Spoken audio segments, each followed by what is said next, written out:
하나님 아버지 감사합니다. 저희들에게 귀한 생명의 말씀을 허락하셔서 저희가 이 말씀을 통하여 하나님을 더 깊이 이해하며 우리 스스로를 다시 한번 바라보게 하시고 우리가 살고 있는 이 세상에서 어떻게 하나님의 백성으로 살 것인가를 알게 하시니 감사합니다. 이 시간 저희들의 마음과 생각을 하나님께서 주관하여 주셔서 집중하여 잘 듣도록 도와주시고 저희가 더욱더 그리스도 앞에서 신실한 모습으로 살아가기로 다짐하는 그런 귀한 시간이 되게 도와주시기를 우리 구주 예수 그리스도의 이름으로 간절히 기도합니다. 여름이 다가와서 점점 날씨가 더워지고 있습니다. 아마 여러분도 지금 앉아 계시는데 굉장히 불편하실 거라고 생각이 됩니다. 저도 상당히 더운데요. 여름이 되게 되면 이 갈증이 더 심해지고 그래서 오늘 우리가 이제 이 시편에서 만나게 되는 그 목마른 사슴이 시냇물을 찾아 헤맨다 하는 그런 그 이미지가 더욱더 우리에게 아주 선명하게 다가오는 것 같습니다. 아마 그 더운 여름에 정말 갈증에 지쳐가지고 그 시원한 그런 그 물을 마실 수 있는 그런 그 특권이 있다면 그 얼마나 큰 축복이고 감사한 일인지 모릅니다. 시편 기자가 그래서 그러한 그 이미지, 이 시냇물을 찾아서 헤매이는 어떤 그 사슴의 그런 그 갈급한 그런 상태, 이런 것을 가지고 하나님과 하나님의 백성들 사이의 그 관계에 대해서 설명하는 것이 그다지 놀랄 만한 일이 아니라고 생각이 됩니다. 그러나 이 시편의 말씀을, 본문 말씀을 우리가 조금 더 깊이 이해하기 전에 그 시편이 지금 이 42편이 어떻게 이루어져 있는지, 또 이 시편이라는 그 책 전체가 어떻게 이루어져 있는지에 대해서 우리가 조금 살펴보는 것이 좀 도움이 될 거라고 생각이 됩니다. 여러분 가지고 계시는 그 성경에 보시면 시편 42편 그 바로 위에 어떤 설명이 있습니까? 제2권 이렇게 되어 있습니다. 그래서 이 시편이라는 책은요, 1권, 2권, 3권, 4권, 5권 이렇게 부분적으로 나누어져 있는 것입니다. 여러분 아셨는지 모르겠는데요. 5권의 책으로 나누어져 있는 것이 이 시편이라는 것입니다. 그런데 우리가 오늘 공부하게 되는 이 시편 42편의 말씀은 그 두 번째 책의 첫 번째 시편이라는 것입니다. 그래서 이 두 번째 책이요, 42편부터 시작해가지고 72편까지 이렇게 이제 연결이 되어 있는데요. 72편에 넘어가서 그 맨 마지막 절을 보시게 되면 거기 이제 재미있는 그 말씀이 있습니다. 이새의 아들 다윗의 기도가 끝나니라 이제 이렇게 되어 있는데요. 아마 그 제1권 그다음에 제2권에 속해 있는 그 72편의 그 시편을 지금 말하는 것이 아닌가 우리가 이렇게 짐작을 해볼 수가 있습니다.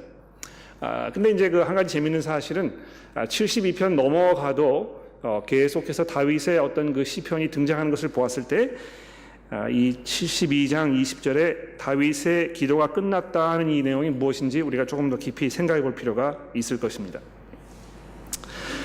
그러나 우리가 이제 그 42편으로 딱 들어와 가지고 그 내용을 살펴보게 되면 구조적으로 거기에 몇 가지 우리가 이해해야 할 중요한 부분들이 발견이 되는데 몇 가지 제가 말씀을 드려보도록 하죠. 첫 번째로 이 42편은 두 가지 절로 되어 있습니다. 그리고 그 한 절이 끝날 때마다 후렴이 등장하는 것을 아마 여러분 발견을 하셨을 것입니다. 여러분 그 집에서 이제 그 공부를 하셨거나 오늘 성경 봉독을 하실 때 여러분이 집중해서 들으셨으면 이 42장 5절의 말씀이 이 후렴이구나 하는 것을 아마 금방 알아채셨을 것입니다. 왜 그렇습니까? 이 42장 5절의 말씀이 똑같이 이 11절에 지금 반복이 되고 있거든요. 그래서 1절부터 4절이 1절이고 그 다음에 6절부터 10절이 2절인 것을 우리가 알 수 있습니다. 그런데 더 재미있는 사실은요, 42편이 그냥 독립적으로 이렇게 있는 그런 시편이 아니고요.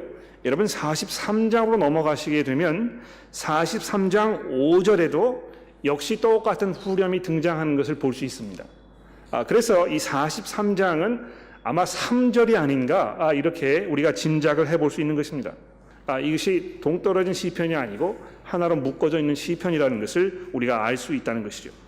그래서 여러분 이제 그 성경을 이렇게 주목해서 보시게 되면 각 시편마다 맨 처음에 어떤 그 주제가 이렇게 설명이 되고 있거든요.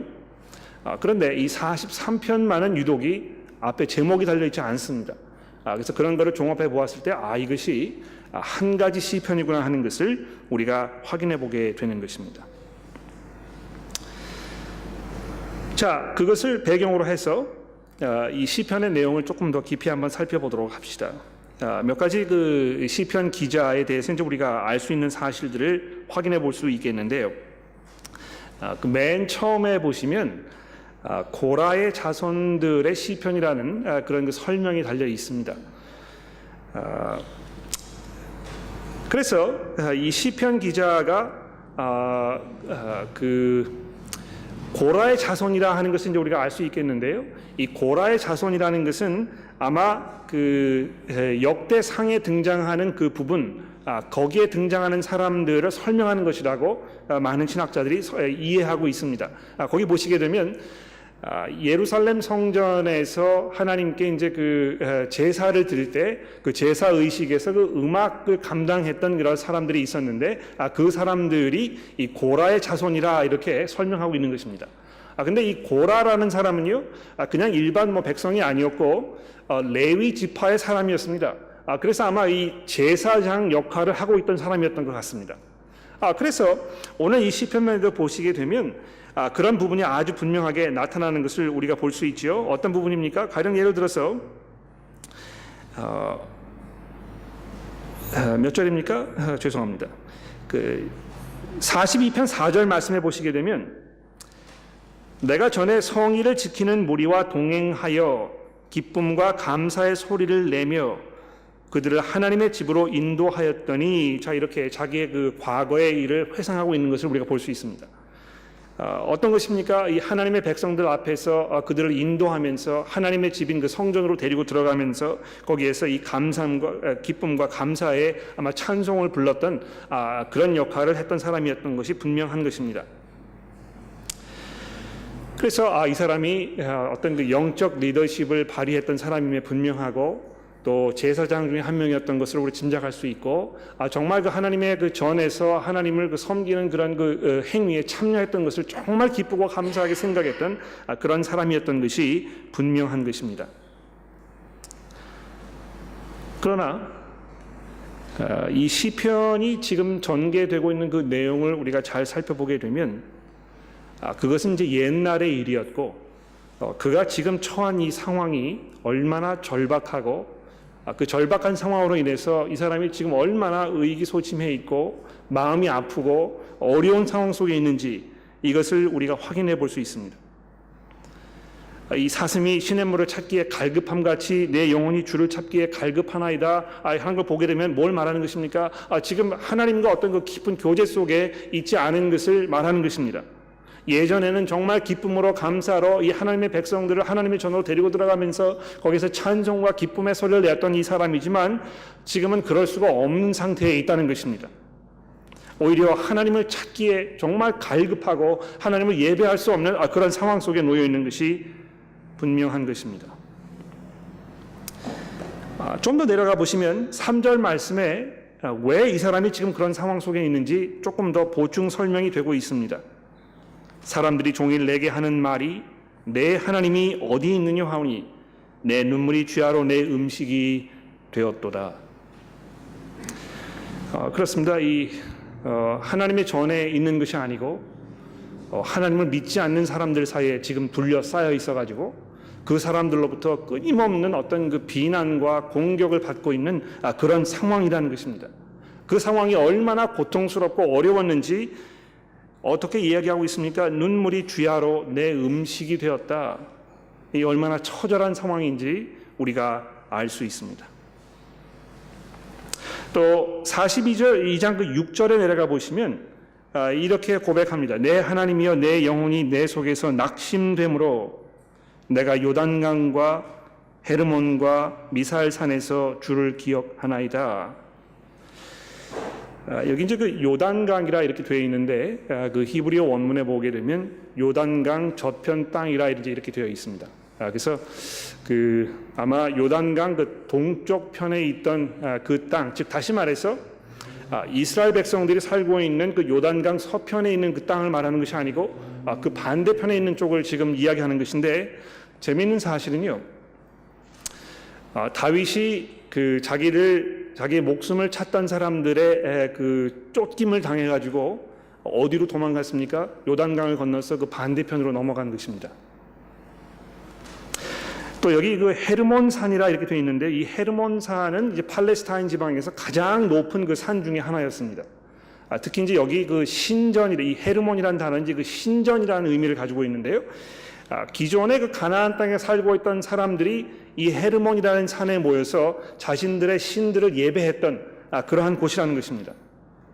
또 여기 미살이라는 단어는 이제 그 작은 것이다 이렇게 이야기하는 것인데, 그것이 멀리서 이 헤르몬산을 바라볼 수 있는 어떤 그 조그만 산, 그런 그 곳이었던 것을 우리가 알 수 있습니다. 그래서 지금 이 시편 기자가 이야기하는 건 무엇입니까? 자기가 이 예루살렘에 있었어야 하는데, 거기서 하나님을 예배하고 하나님의 백성들과 함께 기쁨과 감사의 시간을 가졌어야 하는데, 더 이상 그런 상황 속에 있지 않다는 것입니다. 오히려 우리가 짐작하기에는 지금 쫓김을 당하고 도망가면 갈수록 그곳에는 더 많은 적들이 자기를 둘러싸고 있고, 그래서 정말 이 숨통이 막히는, 정말 하나님을 만나서 평안과 안식을 누리고 싶은데 그렇게 할 수 없는 이런 절박한 상황 속에 놓여 있는 이 사람을 지금 우리가 이 시편에서 만나게 되는 것입니다. 그래서 9절 말씀해 보십시오. 내가 어찌하여 원수의 압제로 말미암아 슬프게 다니니까 하리로다. 내 뼈를 찌르는 칼같이 내 대적들이 나를 비방하여 늘 내게 말하기를 내 하나님이 어디 있느냐 하도다.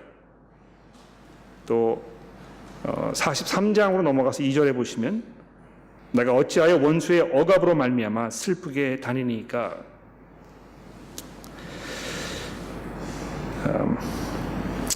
여러분 이제 42편 시편이 이 목마른 사슴이라는 그런 그 이미지 때문에 많은 그리스도인들에게 아주 사랑받고 많이 이렇게 공감이 되고, 그래서 이제 오늘 찬송도 저희가 불렀습니다만 그 찬송이 굉장히 그 대중화되어 있고 그런 그 시편임에 분명합니다.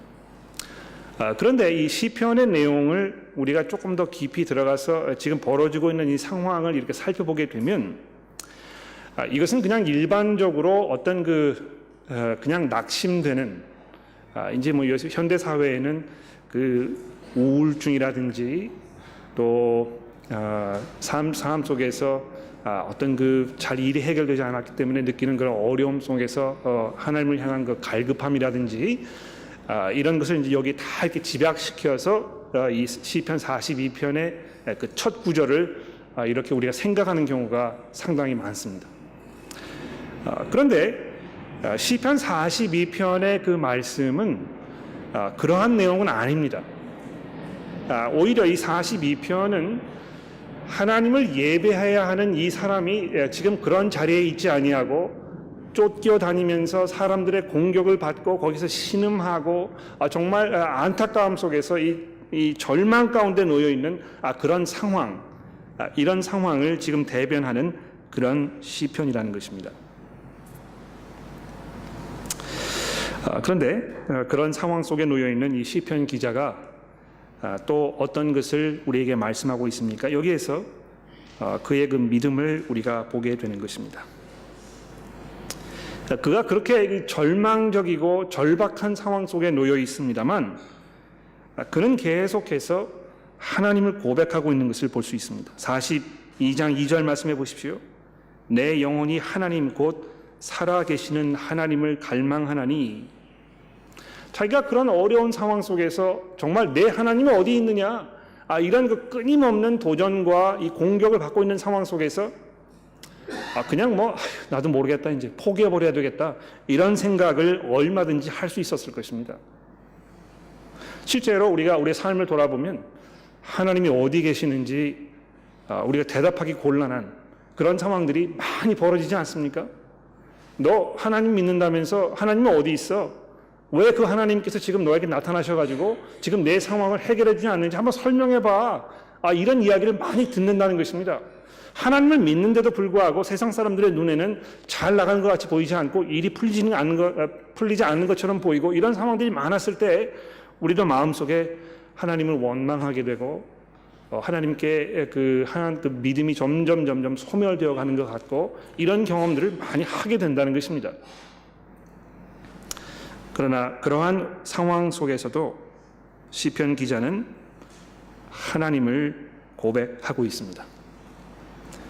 특히 내 영혼이 하나님, 그리고 나서 바로 어떻게 설명합니까? 곧 살아계신 이 하나님을 내가 갈망하나이다. 또 내가 어느 때에 나아가서 하나님의 얼굴을 배울까 이렇게 되어 있습니다. 예? 어떻게 내가 지금 하나님과 대면해서 그분과 얼굴을 마주대고 내가 그분을 만날 수 있을까?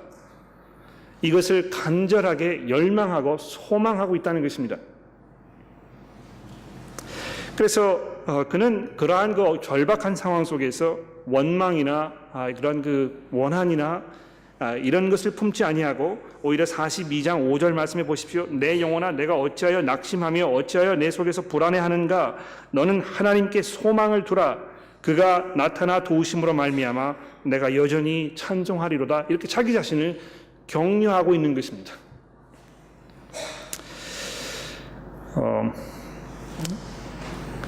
우리가 이제 이 부정적인 생각을 하기 시작하면 이게 이제 그 점점 걷잡을 수 없이 그게 악화되는 거 아마 여러분 경험 많이 하셨을 거예요. 그리고 그쪽으로 내려가기 시작하게 되면 돌아올 길이 없습니다. 그렇지 않습니까? 아마 이 시편 기자도 그런 상황 속으로 충분히 내려갈 만한 그런 상황과 여건이 분명히 되었을 것입니다. 그러나 그는 어떻게 하고 있습니까? 그런 상황 속에서 다시 하나님의 그 약속과 하나님의 말씀과 이 하나님의 성품과 이것을 다시 기억해내고 있는 것입니다. 아마 정말 그 하나님의 말씀을 평소에 꾸준하게 묵상하고 생각했던 그 지금 덕을 보고 있는 것입니다. 내 영혼아 내가 어찌하여 낙심하며 어찌하여 내 속에서 불안해하는가? 너는 내 하나님께 소망을 두라. 정신을 차린 것입니다. 그가 나타나 도우심으로 말미암아 내가 여전히 찬송하리로다. 뿐만이 아니고요. 이 시편 기자는 자기가 처해 있는 이 상황에 대해서 아주 분명한 인식이 있었습니다. 이 7절 말씀해 보십시오. 주의 폭포 소리에 깊은 바다가 서로 부르며 주의 모든 파도와 물결이 나를 휩쓸었나이다. 자, 여기서 여러분 중요한 단어가 한 가지 있다면 무슨 단어일까요? 이 7절 말씀에 중요한 단어가 한 가지 있다면 어떤 단어를 선택하시겠습니까? 여기 중요한 단어는 주의라는 단어입니다. 네? 자기를 둘러싸고 있는 이 험한 그 폭풍우, 그 엄청난 파도, 그 물결, 거기에서 막 이 숨이 지금 넘어갈 것 같은 그런 상황 속에 놓여 있는 그런 그 끔찍한 이 모든 것들이 하나님의 다스림과 하나님의 그 컨트롤 안에 있다는 것을 지금 이 시편 기자는 고백하고 있습니다. 이것이 그냥 어디서 전혀 자동적으로 일어나는 것이 아니고 이것이 하나님의 파도이고 하나님의 폭풍우라는 것을 고백하고 있다는 것입니다. 또 8절 말씀해 보십시오. 낮에는 여호와께서 그의 인자하심을 베풀고 밤에는 그의 찬송이 내게 있어 생명의 하나님께 기도하리로다. 내 반석이신 하나님께 말하기를 어찌하여 나를 잊으셨나이까? 내가 어찌하여 원수의 압제로 말미암아 슬프게 다니니까 하리로다. 여기 보시게 되면 이렇게 그 어려운 상황 속에 있는데도 불구하고요, 지금 이 시편 기자는 하나님의 그 인자하심을 지금 경험하고 있는 것입니다. 또 밤 속에서 밤을 지내면서 하나님께 기도할 수 있는 것입니다.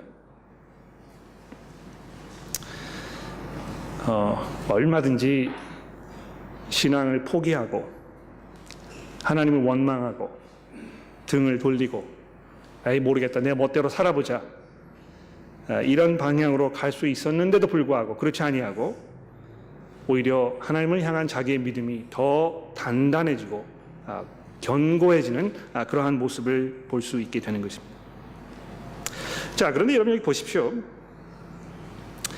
그러한 상황 속에서 시편 기자가 지금 어떤 기도를 하고 있습니까? 9절에 반석이신 하나님께 말하기를, 왜요 하나님? 도대체 왜 이렇게 하시는 것입니까? 도대체 왜 내가 이러한 상황을 겪어야 하는 것입니까? 하나님은 어째서 나를 이렇게 못살게 보는 사람들이 정말 주변에 이렇게 흘러 넘치는 것입니까? 여러분, 하나님 좀 설명해 주십시오. 이렇게 하나님께 애걸복걸하고 있습니다. 제가 이제 이 구절을 읽으면서 얼마나 마음속에 위로가 됐는지 모르겠습니다.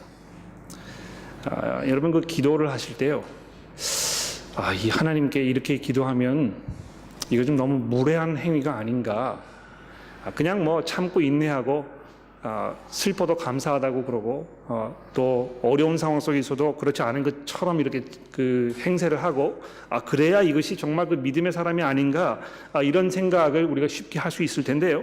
시편 기자는 아주 솔직하게 자기 그 마음 속에 있는 그런 그 울분, 이런 것을 하나님 앞에 아주 솔직하게 지금 고백하고 있는 것을 볼 수 있습니다. 하나님 어찌해서 나를 잊으신 것입니까? 어찌해서 내가 원수의 압제로부터 이 슬프게 다니니까?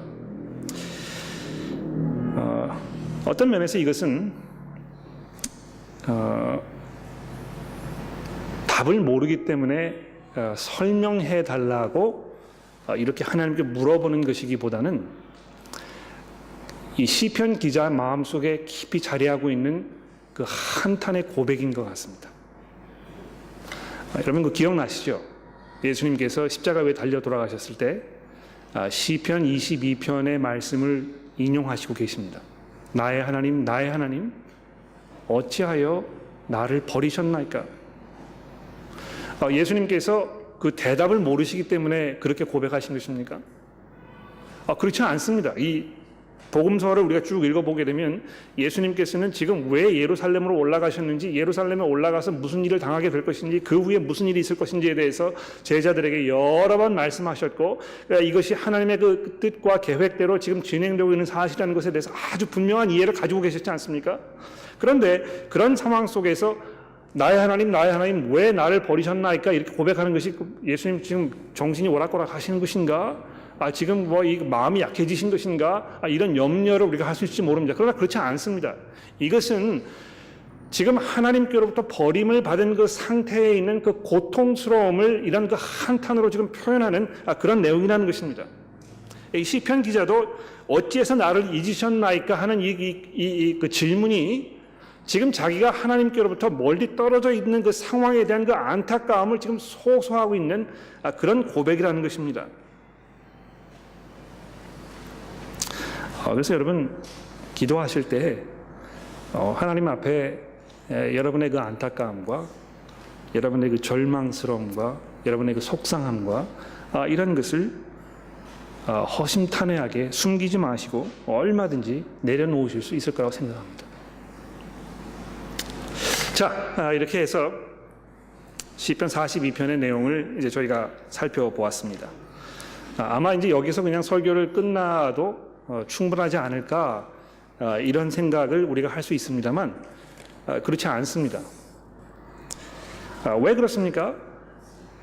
우리는 이 시편의 내용을 그리스도인의 관점에서 바라볼 수 있어야 합니다.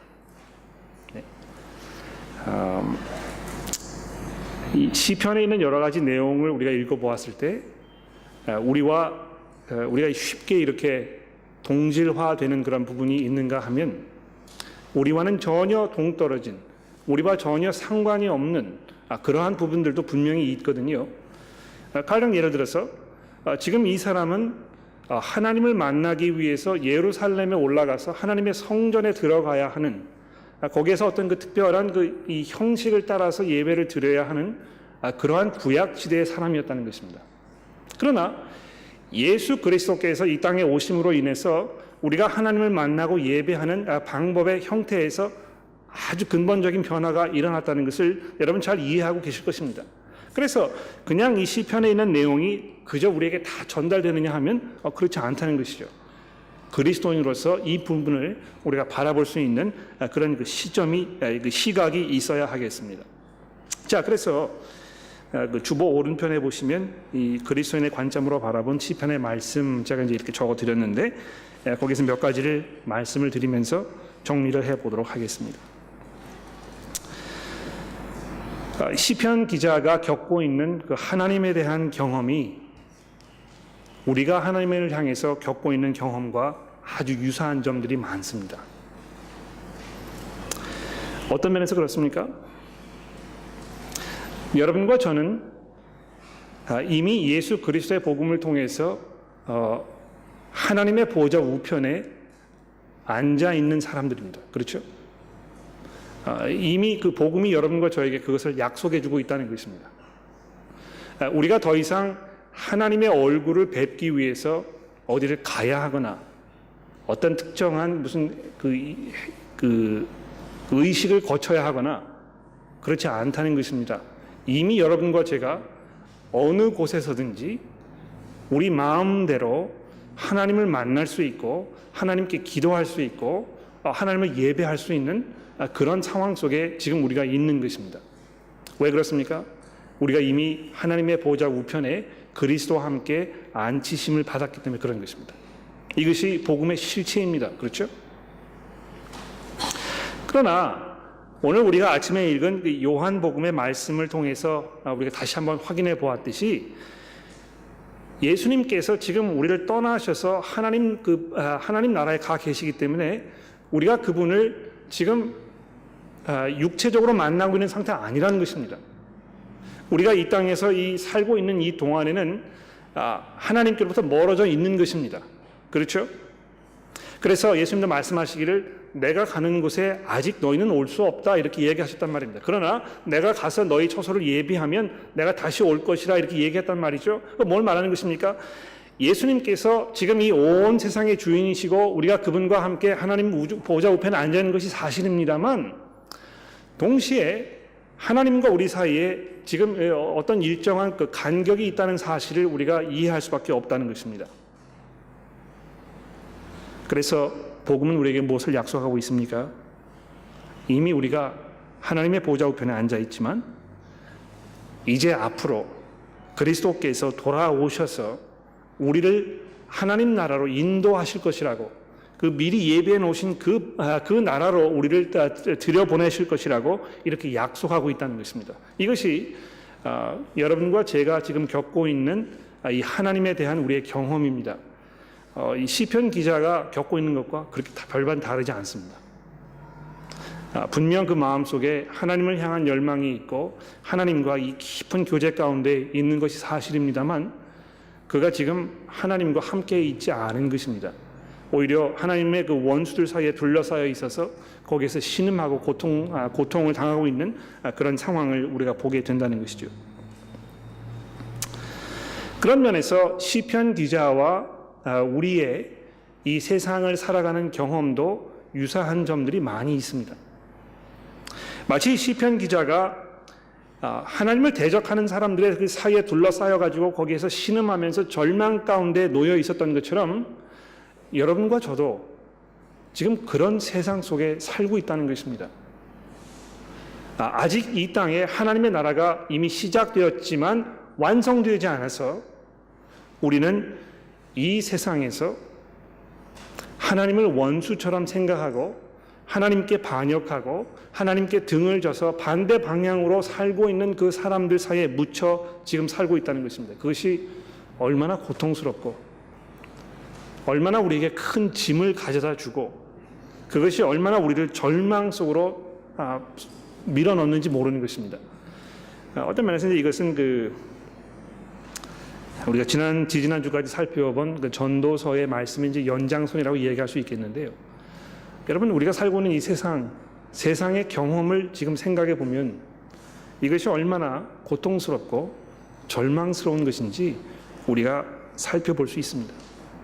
그것이 기본적으로 이 세상이 하나님께로부터 멀어져 있기 때문에 그렇게 될 수밖에 없는 것입니다.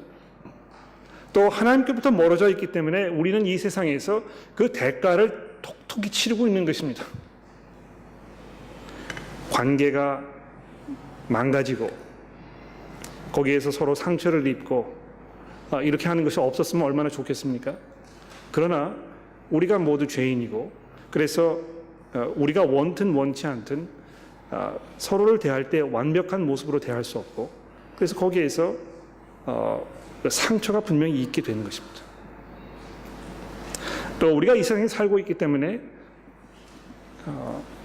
질병과 또 죽음을 피할 수가 없습니다. 그런 것이 우리에게 얼마나 마음속에 큰 짐으로 다가오는지 모르는 것입니다.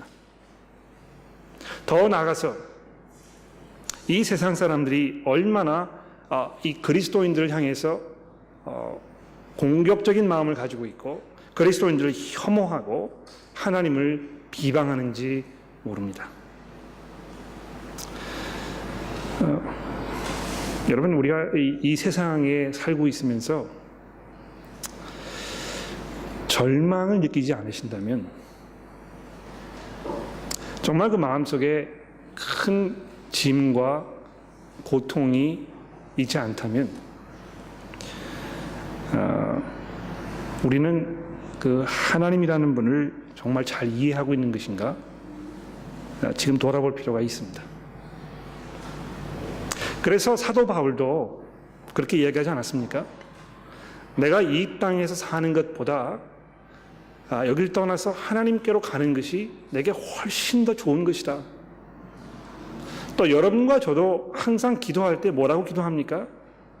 주의 나라가 임하옵시며. 왜 그렇게 기도하는 것입니까? 이 땅에서 사는 일이 너무 힘들기 때문에, 이 땅에서 사는 것이 우리에게 큰 절망과 실망과 고통을 안겨주는 그러한 경험일 수밖에 없기 때문에 우리가 하나님의 나라를 갈망하는 것입니다.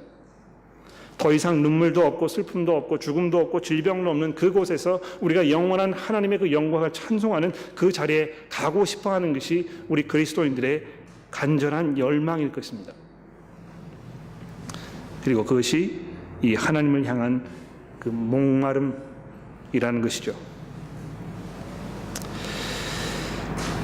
여러분, 하나님을 향한 목마름 가운데 살고 계십니까? 내가 정말 하나님을 만나고 그분을 뵙고 그분과 얼굴을 대하고 내가 그분의 그 영광을 찬송하고 하나님의 백성들과 함께 하나님의 그 영광을 누리고 그 은혜 가운데 사는 그것을 정말 갈망하고 계십니까? 아니면 이 세상에 아주 만족하면서 이 세상을 사랑하면서 살고 계신 것입니까?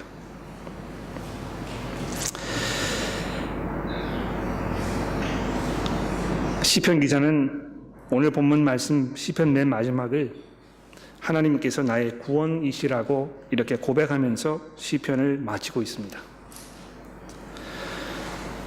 우리 그리스도인들은 이 시편의 이 내용을 고백하면서 시편 기자보다 더 분명하고 더 정확하게 이 사실을 이제 이해하고 설명하고 받아들일 수 있습니다.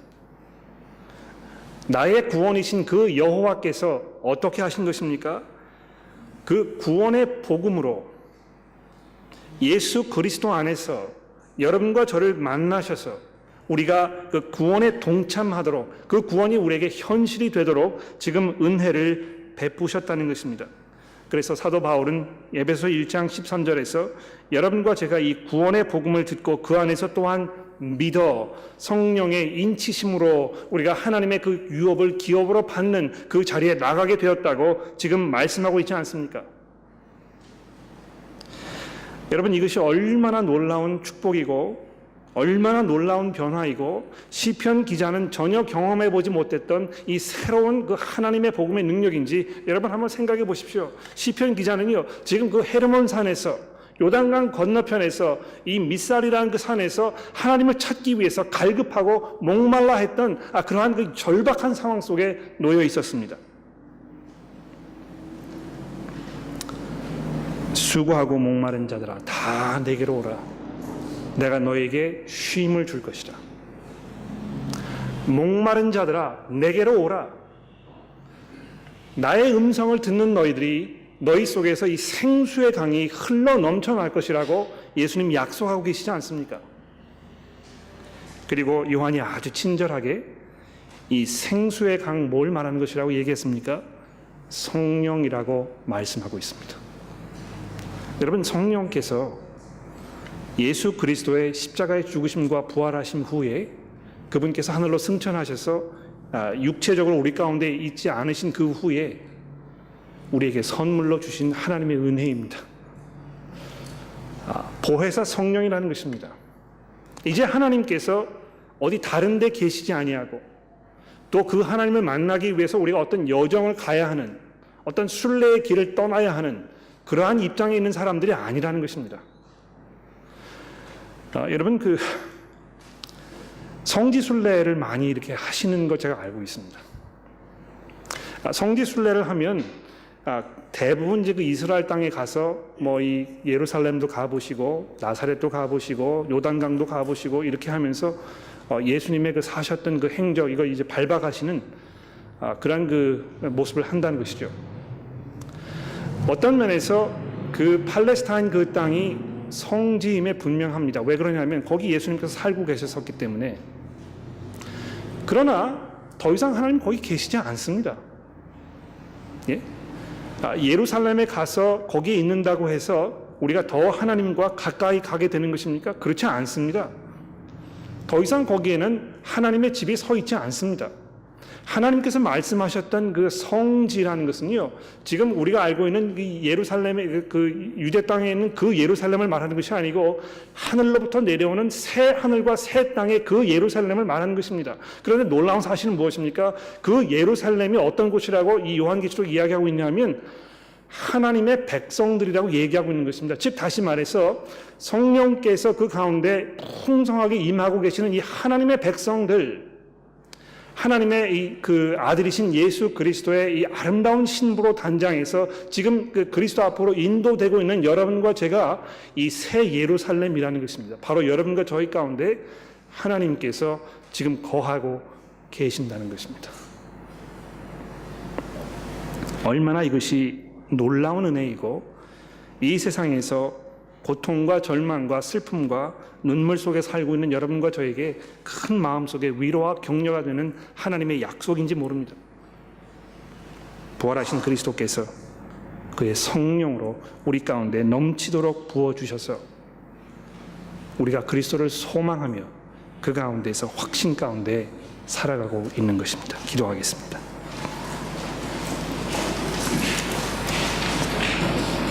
하나님 아버지 감사합니다. 저희가 이 땅에 살면서 고통스럽고 또 눈물과 절망 속에 살 수밖에 없습니다만, 그러나 그러한 가운데에도 이 복음의 약속을 우리가 기억합니다. 부활하신 그리스도께서 하나님의 보좌 우편에 올라가셔서 성령을 우리에게 부어주셨다는 사실을 우리가 기억합니다. 저희가 더 이상 어디 다른 데 가서 하나님을 찾지 아니하여도 복음을 듣고 예수를 믿었을 때 성령을 선물로 받아 그 안에서 하나님과 깊은 교제 가운데 지금 현재 살고 있는 이 사실을 우리가 기억하며 하나님, 저희가 감사하는 마음으로, 감격하는 마음으로, 그리고 그러한 하나님의 모든 약속들이 온전하게 완성되는 그리스도의 재림의 그 날을 기다리며 살아가도록 우리 모두를 도와주시기를 예수 그리스도의 이름으로 간절히 기도합니다. 아멘.